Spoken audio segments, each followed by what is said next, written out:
हमार किस्मत में ही मनहूस के शकल दोबारा देखे के निकल गए। हम अभागा बेटा है जी, माई बाप के रहते हुए भी अनाथ की जिंदगी जी। दोस्तों मैं आज बात करने जा रहा हूं खेसारी लाल यादव जी का, एक जो भोजपुरी में एक बहुत ही बड़े बदलाव करने जा रहे हैं खेसारी लाल यादव अपने सिनेमे को लेकर। जो फरिश्ता सिनेमा लाया है, जो नंबर 7 पर ट्रेंड भी कर रहा है, और इस पर गाना इतना तगड़ा डाला गया है भाई कि मन गदगद हो गया। एक सिनेमा बहुत ही बेहतरीन लगा मुझे, ये सिनेमा देखना चाहिए। जो आप आइए आप लोगों को गाने को क्लिप दिखाते हैं और वीडियो को अंत तक बने रहें। पागले बना दी, पागले बना दी राम जी, पागले बना। अगर फरिश्ते सिनेमा की बात किया जाए तो भाई सच में आंख से आंसू आ जाएगा। बहुत ही कमाल का ये फिल्म बनाया गया है। माई भूख लागल बा।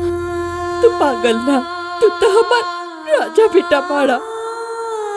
अगर इस सिनेमा का जितना भी बड़ाई किया जाए दोस्तों, ये सच में बहुत कम पड़ जाएगा। ये सिनेमा बहुत ही बेहतरीन बनाया गया है और इस सिनेमे में खेसारी लाल यादव पागल का रोल किए हैं, जिसमें सबसे बड़ा साजिश ट्रेलर को देखने से लग रहा है घर वालों का ही है, जो खेसारी लाल यादव से काफी कपड़े खिंचवाते हैं और काफी बहुत ही तनी धोके चमका दी तो एक के। दोस्तों आज इस टीजर में माँ की एक ममता को देखकर सच में भाई दिल जीत लिया, जो काफी बहुत ही बेहतरीन मुझे लगा। आइए आप लोग को दिखा दो।